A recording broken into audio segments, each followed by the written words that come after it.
I'm Brian Van, SportBikeTrackGear.com. Today we're going to do a review on the all-new Bell Star with MIPS helmet.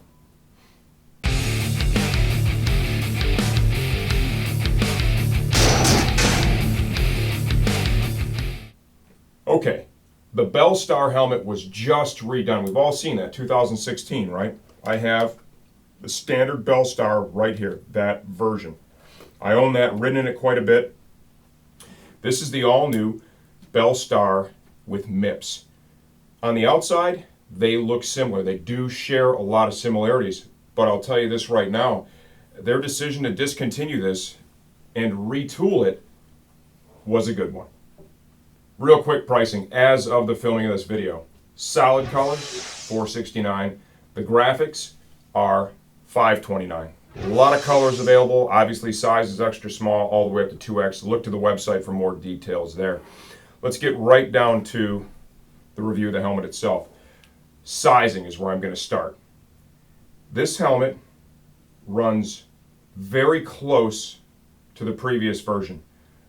I find that it's maybe just a little more narrow side to side, just a little, nothing huge, just a little bit. Now comparing the fit to other brands, okay, I measure 58 centimeters on the money.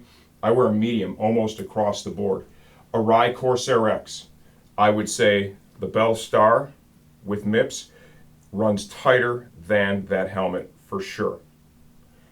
Shoei X14, I would say the fit is very similar to that of the X14. One area where they do differ is the on-off of this helmet. The effort to take it on and off is easier than the X14. HJC Alpha 11 Pro. I would say the Bell Star is just a little snugger than the Alpha 11 Pro. We'll go with the Icon Airframe Pro. I would say the fit of this model, this Bell model, is very close to that of the Airframe Pro. The interior shape of this helmet is intermediate oval. What does that mean to you? That means this fits people in North America very well. That is the predominant head shape here for sure. Myself, I measure 58 centimeters, intermediate oval all the way. Medium fits me perfect. We already compared it to the other brands. That should help a little bit if you own one of those. Now let's talk about differences as they equate to fit. With this helmet now, there are 6 shell sizes and 6 EPS sizes. Each size has its own, so that makes the fit very dialed in, very personalized.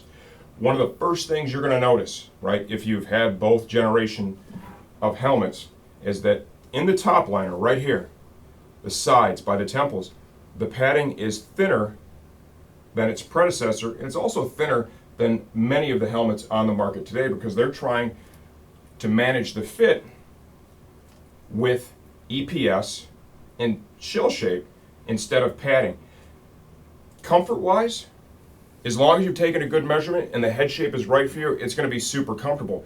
Now, performance and safety, realistically, the less padding you have, the more stable the helmet's going to be on your head, and in the event of an impact, it's simply going to perform better because you don't have all the padding in between you and the EPS, which is the energy management device.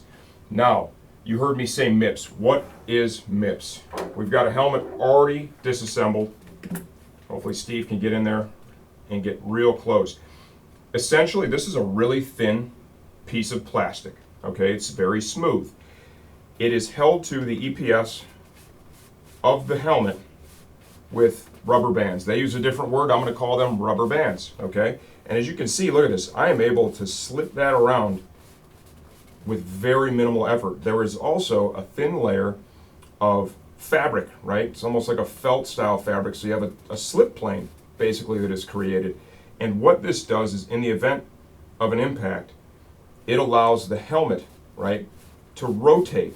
And that results in a lot less energy transmitted to your head, to your brain. And that's, end of the day, the whole reason for wearing a helmet. This is a pretty significant device. It may not look like much, it's certainly not overcomplicated, but pushing the technology forward like they did with that whole Race Star and Pro Star with that flex liner that also has slip plane built into it naturally by having the multi-layers. This is really significant for motorcycle riders. and it's great to see this in here. Not only does it help with rotational energies, but as I've been told in standard testing, having that in here also helps to enhance its overall performance with impact. Features and benefits for the all-new Star. A lot of these are the same as the predecessor. Tremendous ventilation, right? You can see intakes here in the brow, up in the crown. You have an intake vent here in the chin.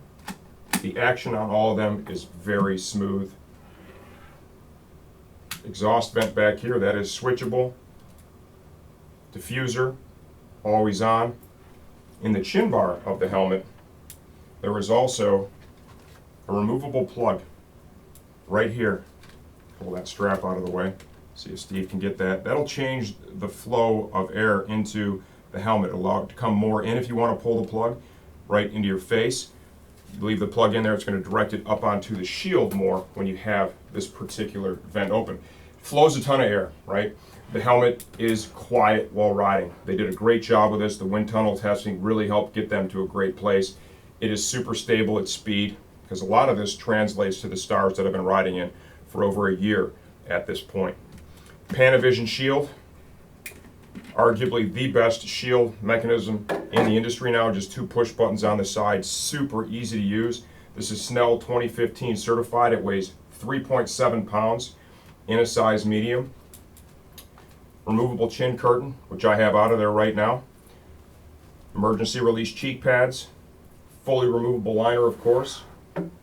Cheek pads, if you want to dial in the fit in the cheek pad area, you are able to use any one of the cheek pad sizes with any of the helmets to really dial that fit in nicely. They've even enhanced that magnetic strap retention system. This is an improvement over the previous version for sure. The Bell Star is eyeglass friendly. It actually works, and they've also built into this one, this is pretty significant too, built-in speaker pockets are built right into the EPS of the helmet. There are plugs that Velcro in and out. So if you're not going to use it, you leave the plugs in. If you're going to use it, remove that, install your speakers. Okay, another update they made to the helmet was this. Here's the previous version, right? The one that's on closeout right now. I want you to note up here in the chin bar, the size and shape of this piece. Come over to the new one, you'll note they've shortened that up. Also, look at the contour here on the EPS where it meets the cheek pads, and compare that to the previous version. They worked on this to make it easier to put on and off. This version right here, there are some folks, you feel this a little bit, this piece, when putting the helmet on and or taking it off. It could be a little uncomfortable, only in the on and off, if that does affect you, so they remove that from the equation. And also by reshaping this, it allows the helmet to be put on and taken off with much less effort. Another thing I want to add, this is the top pad from the helmet. There's 2 things here. You'll notice, one, they've added a spacer right in the crown of the helmet, right here at the very top. This helps to raise the helmet up on your head, right? So to give you a better line of sight at the end of the day, a little taller field of vision.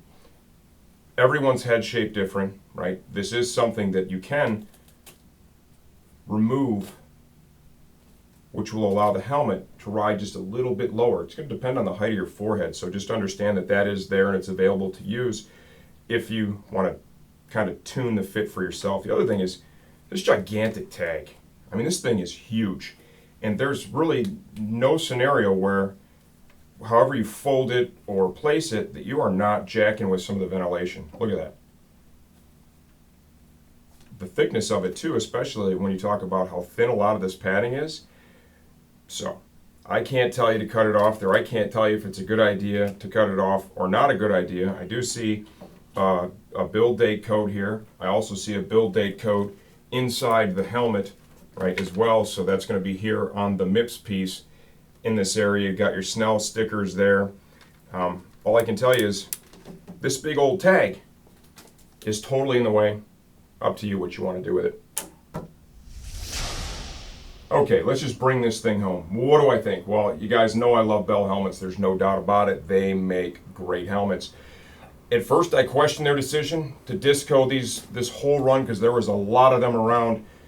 But once I got the new one in my hands and had the ability to wear this thing, I understood quickly why they did it, the enhancements they made. They took a really, really good helmet and they made it a whole bunch better. The price was impacted just a little bit. I think like $30 difference in price.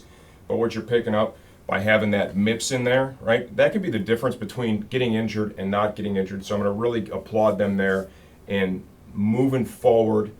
Add some expense on their end, because when you have that many units that you have to get rid of because you've decided to change the entire helmet, right? That's a big undertaking. They did it, moved it forward. The thing looks great. I would even say the fit and finish on this, right, looks a little better than the previous one. The previous stuff was really good. You can just see fine enhancements, right? Little details here and there. It flat out looks better. I've ridden in it. I dig it.